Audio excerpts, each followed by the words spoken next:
কাশ্মীর মানেই যেন এক টুকরো স্বর্গ, আর সেই স্বর্গের হৃদয় হচ্ছে ডাল লেক। শোনা যায় এই হ্রদের বয়স নাকি হাজার হাজার বছর, আর মুঘল আমলেও এটা ছিল রাজাদের প্রিয় অবকাশ যাপন স্থান।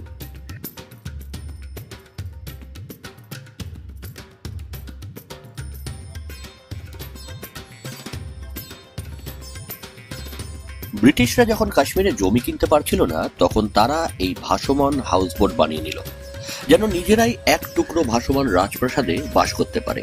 আর রহস্য, লোককথায় আছে ডাল লেকের নিচে লুকিয়ে আছে এক প্রাচীন নগরী, যার অনেক চিহ্ন আজও রহস্যে ঢাকা।